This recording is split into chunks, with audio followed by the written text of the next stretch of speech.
Cette semaine, à Église en sortie, on parle du magazine Le Verbe avec son rédacteur en chef, Antoine Malenfant. On vous présente un reportage sur la conversion d'une église à l'heure de la désaffection religieuse. Et on parle du politicien Claude Ryan avec l'historien Michael Govreau.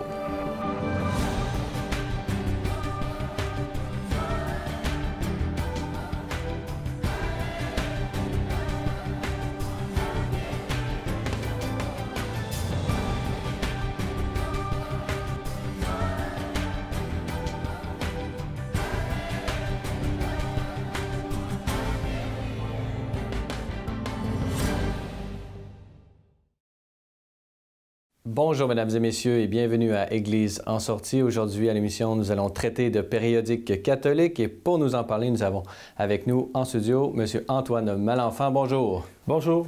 Antoine Malenfant, on vous connaît, on vous a déjà reçu à l'émission. Vous êtes rédacteur en chef de la revue, du magazine, de l'émission de radio qui tourne autour du magazine Le Verbe. Alors, c'est de ça que j'aimerais discuter avec vous avant de parler du plus récent numéro qui vient tout juste de sortir. Pouvez-vous nous parler un peu de l'histoire de cette revue? Oui, en fait, Le Verbe est publié par un organisme qui s'appelle l'Informateur catholique, qui existe depuis déjà plus de 40 ans. Ça a été fondé au milieu des années 70 par Paul Bouchard. Et le média qui s'appelait Spirimédia, qui a changé de nom, Esprit Vivant auparavant. Ça a changé de nom, ça a changé de... Mais toujours avec la même mission, c'est-à-dire d'être une présence catholique dans les médias. Et donc, au fil des années, ça s'est transformé. Évidemment, un des plus grands changements, ça a été de constater que l'actualité était très difficile à tenir dans un média écrit, publié en papier. Et le tournant des années 2000, l'arrivée d'Internet, évidemment, ça a tout bouleversé dans l'univers médiatique et a fortiori dans l'univers d'un média catholique assez modeste, somme toute, malgré sa pérennité dans le temps. Et la revue, comme telle, à proprement parler, elle rentre dans le sillon de ce qu'on appelle les MOOC, de certaines façons? Oui, ça c'est une forme émergente. Là. En fait, j'ai le plaisir de faire partie d'une équipe super jeune qui a été...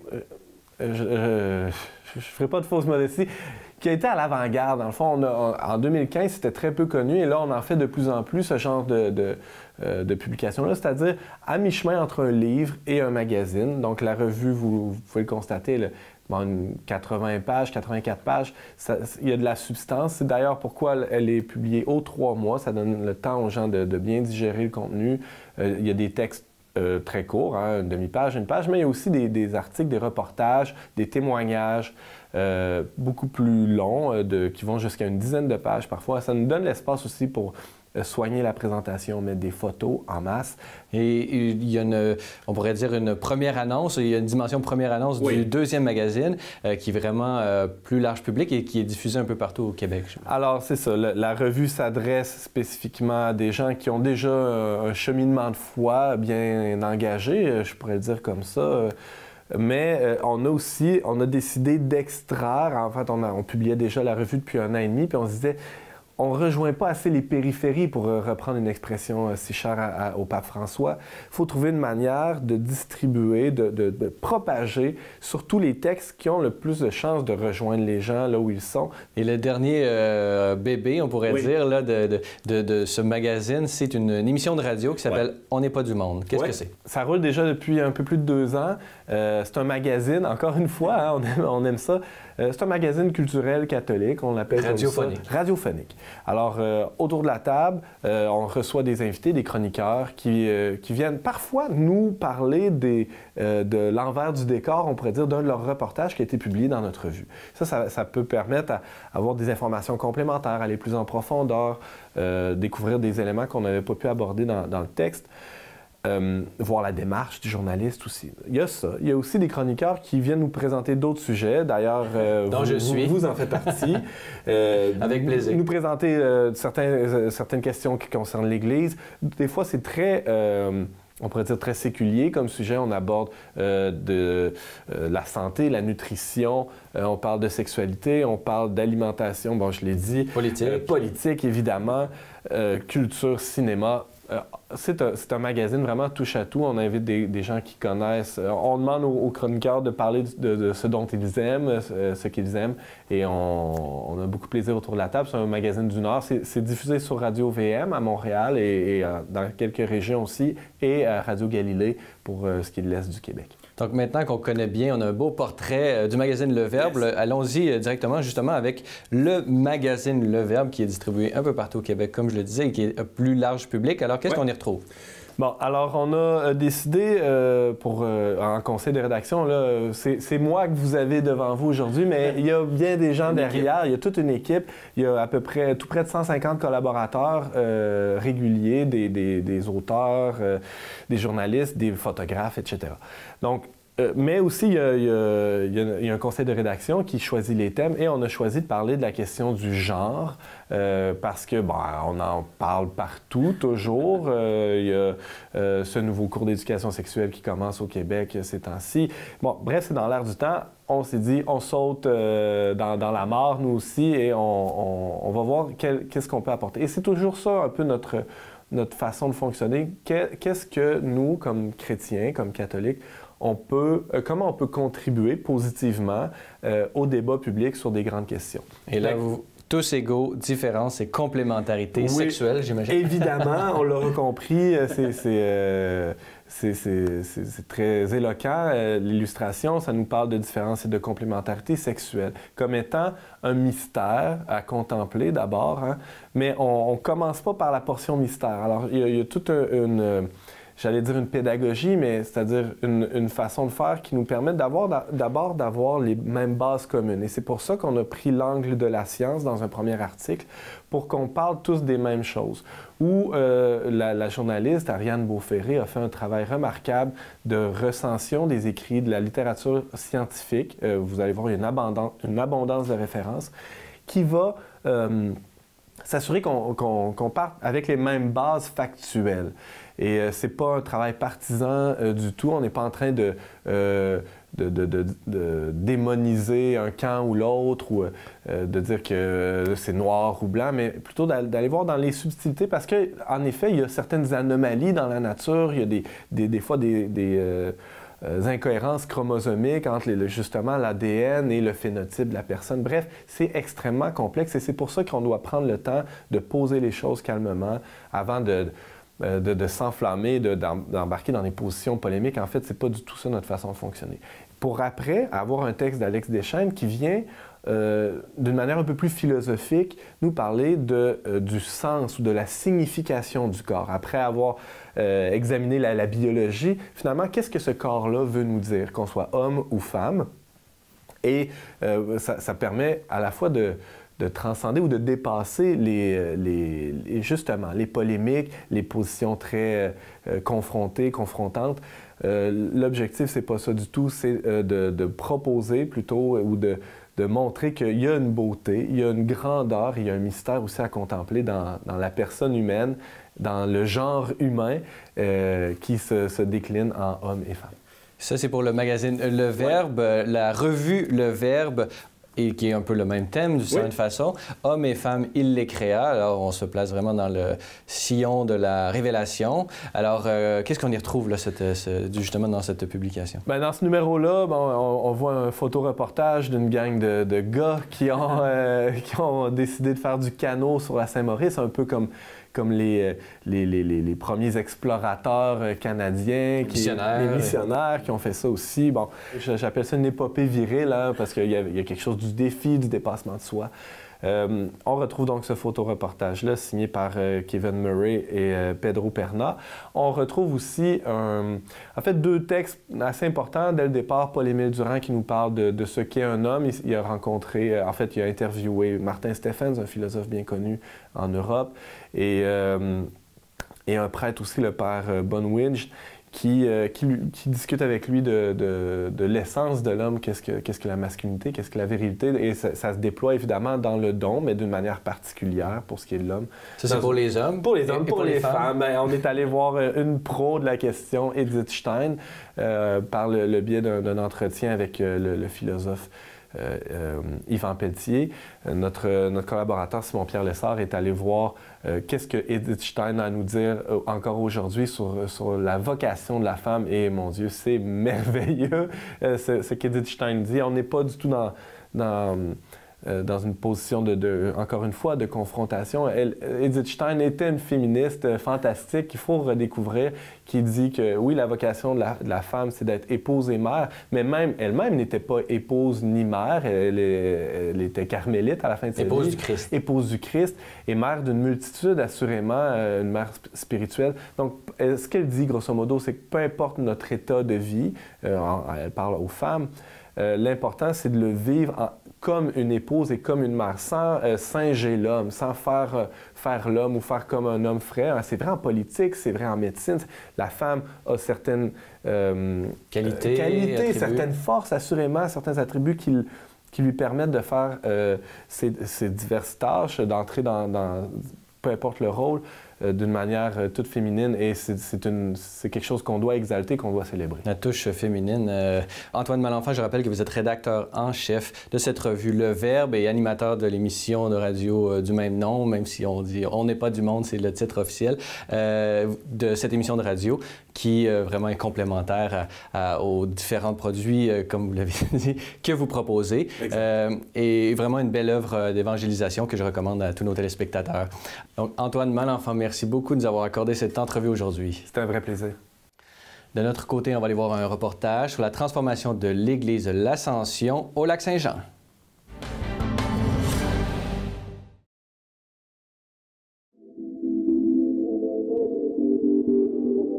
Mon nom est Louis Ouellette, je suis maire de la municipalité de l'Ascension depuis maintenant 13 ans. Dans un premier temps, les gens de la fabrique nous ont convoqués pour nous expliquer en gros quelle était la situation financière qu'ils vivaient, que les deniers qu'ils réussissaient à obtenir de leurs commettants n'étaient pas suffisants pour faire en sorte de défrayer l'ensemble des coûts d'opération du bâtiment ici et également les services qu'ils donnaient à la population. Et ils ont lancé un grand débat à savoir qu'est-ce qu'on peut faire maintenant. Nous, au niveau de la municipalité de l'Ascension, on avait des problématiques d'espace.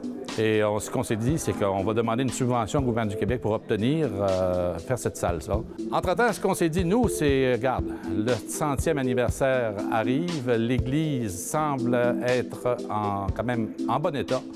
Est-ce qu'on ne peut pas regarder au niveau de la municipalité s'il n'y avait pas moyen de faire une pierre deux coups, soit avoir une salle multifonctionnelle pour faire les activités qu'on a besoin et faire en sorte de préserver le lieu de culte puis qu'il perdure dans le temps? Et aussi, est-ce que la fabrique accepterait de modifier le bâtiment à un point tel qu'il ressemblerait à autre chose qu'une église, mais que quand on aurait les activités de culte, ça en deviendrait une? C'était un petit peu compliqué à leur faire comprendre ce principe-là. Et on a eu des rencontres, parce qu'il y avait l'adaptation du bâtiment qui était évaluée à 1,2 million. Il y avait une subvention de 500 000, 600 000 qui était rattachée à ça. Mais il y avait également des coûts d'opération que la municipalité devrait assumer. Je suis allé voir la Caisse populaire du secteur. J'ai dit, maintenant, tu déménages. Tu fermes ton bâtiment, tu le vends et tu t'en viens dans notre église pour un tiers des coûts d'opération. Et ça a fonctionné. Alors, ils sont venus s'installer à l'intérieur du bâtiment.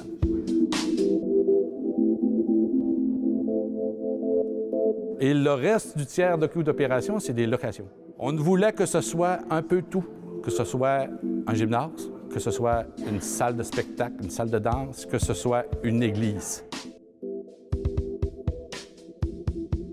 Il y a un petit coin traiteur, les toilettes pour handicapés sont là. C'est une magnifique salle. C'est un gymnase. En bas, il y a des toilettes, il y a des douches.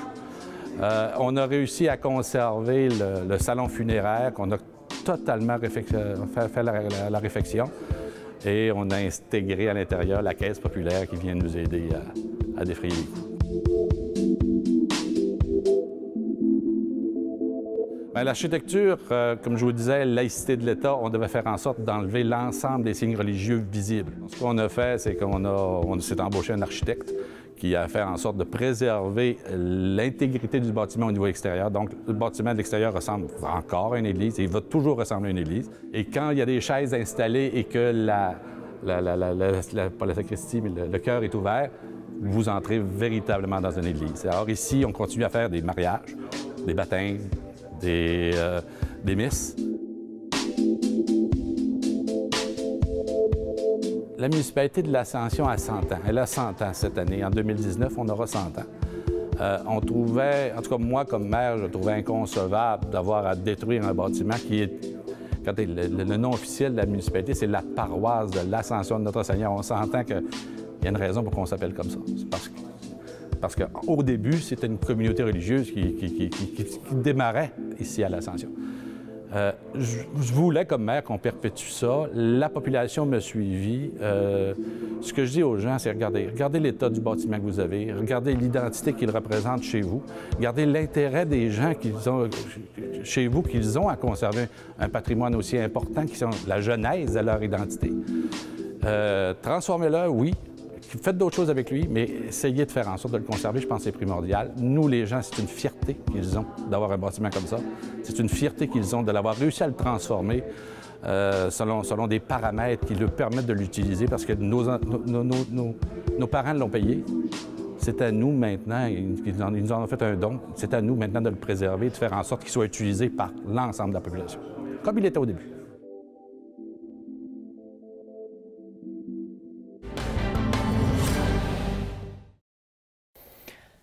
Dans cette troisième partie d'émission, nous allons parler de l'engagement politique des catholiques et plus particulièrement de Claude Ryan. Et pour nous en parler, nous avons avec nous en studio M. Michael Gauvreau. Bonjour. Bonjour. Michael Gauvreau, on vous a déjà reçu à l'émission. Je rappelle à nos téléspectateurs que vous êtes historien, auteur de nombreux ouvrages et professeur d'histoire à McMaster University. On est réunis aujourd'hui pour parler d'un de vos livres sur un personnage important de l'histoire du Québec, l'histoire moderne bien sûr, Claude Ryan. Alors ce personnage dont vous avez écrit un livre publié chez McGill University Press, The Hand of God. Alors justement, pouvez-vous d'abord peut-être nous situer Claude Ryan? Qui était-il? Claude Ryan était, selon moi, un des plus grands penseurs de l'idéologie libérale au Québec et au Canada au milieu du 20e siècle.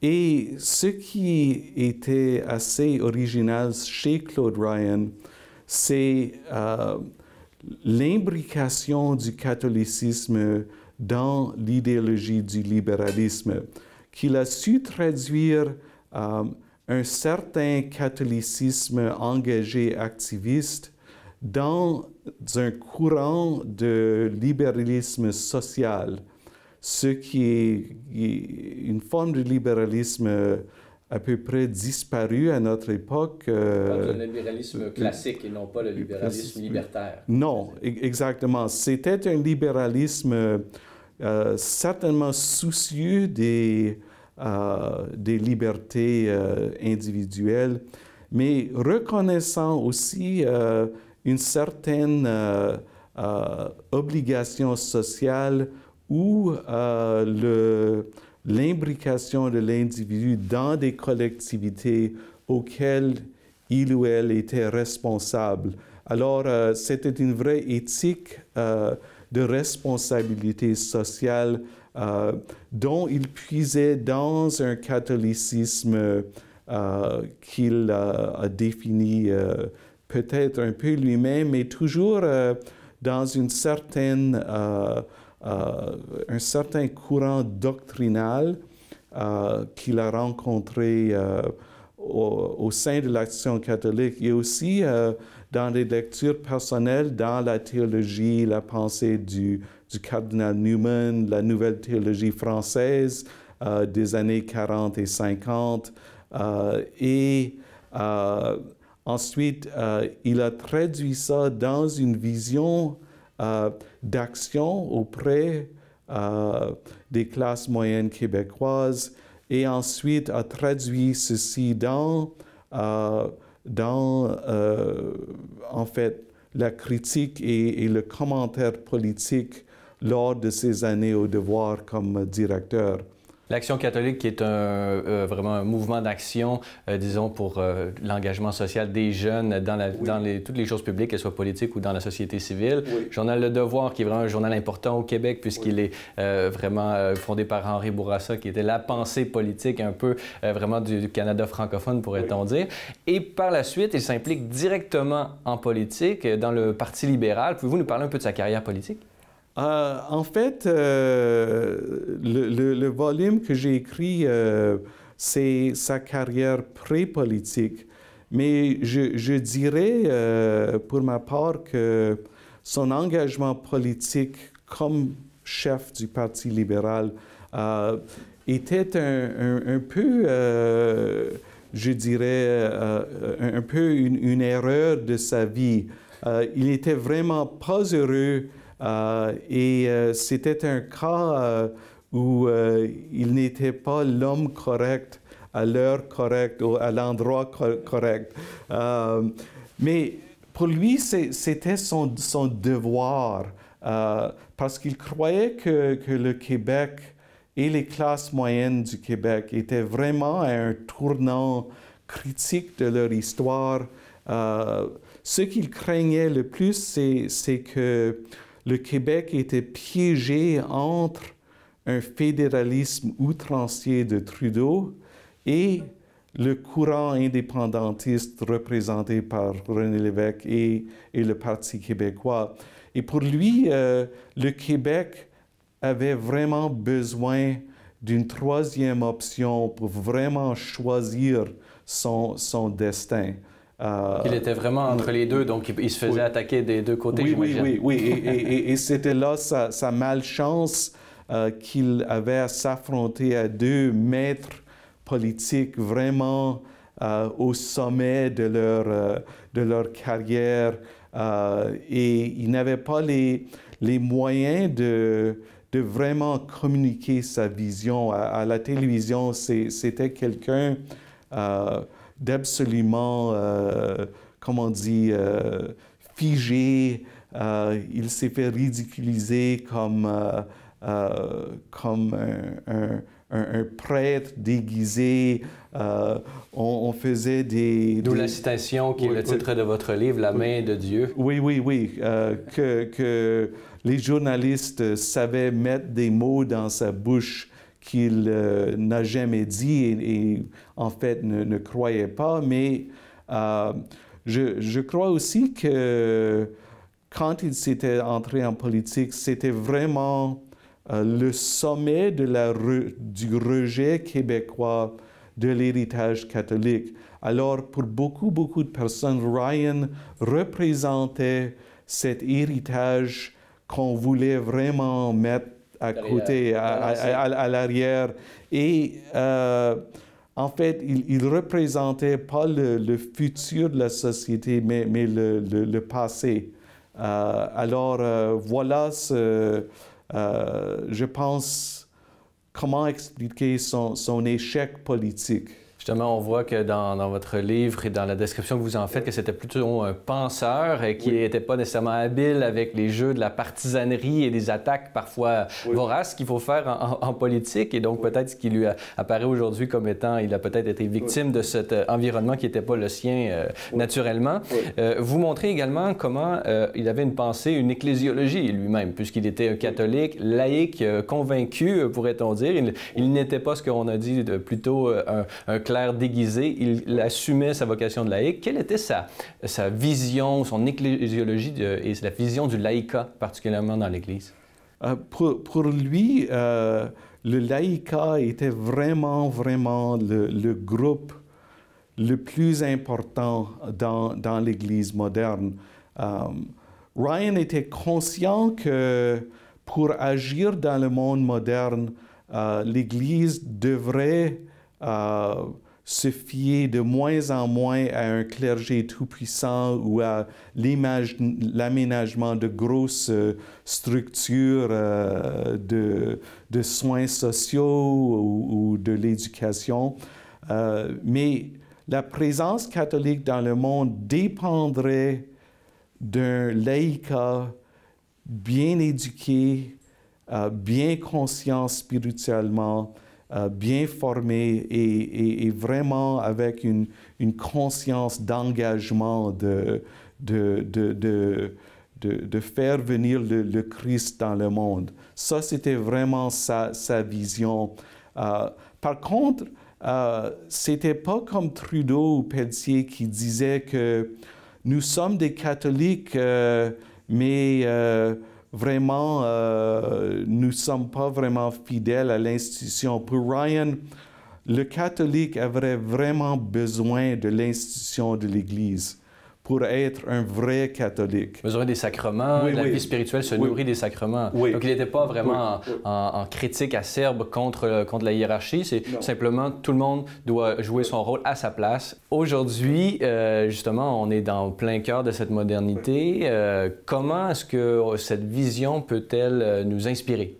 Quel serait l'héritage pour nous de Claude Ryan? Je pense en fait que Ryan, en retournant au conseil de Newman, aurait nous dit que le chrétien ou le catholique doit témoigner publiquement sa foi, mais non seulement comme des évangéliques américains, mais comme un travail tranquille dans les sphères ordinaires de la vie. Alors, un homme politique ou une femme politique catholique de nos jours, il a dit, peut toujours témoigner, mais en reconnaissant que le monde moderne est pluraliste. En fait, dans les débats québécois de nos jours sur les politiques de l'identité, je pense que Ryan aurait cru que c'était la mauvaise piste de nier les symboles religieux en public, que toutes les religions avaient besoin de ce témoignage pour se communiquer et pour communiquer en fait avec l'opinion publique. Et là, il disait que ça serait une société vraiment en bonne santé. Et vraiment, la société moderne avait besoin de ce témoignage public organisé des groupes religieux. Donc, en ce sens, la visibilité publique de ces signes religieux serait une forme d'entrée en dialogue et ça éviterait à ces religions même de tomber dans le sectarisme, peut-être. Oui, absolument. Michael Gauvreau, je rappelle que vous êtes historien, professeur à McMaster University en histoire, auteur de nombreux ouvrages, dont celui que nous avons discuté aujourd'hui sur la vie de Claude Ryan. Ce livre publié chez McGill Queen's University Press et dont on attend éventuellement une traduction française. On a très hâte de vous lire en français. Alors, Michael Gauvreau, merci beaucoup de nous avoir accordé cette entrevue aujourd'hui. Merci.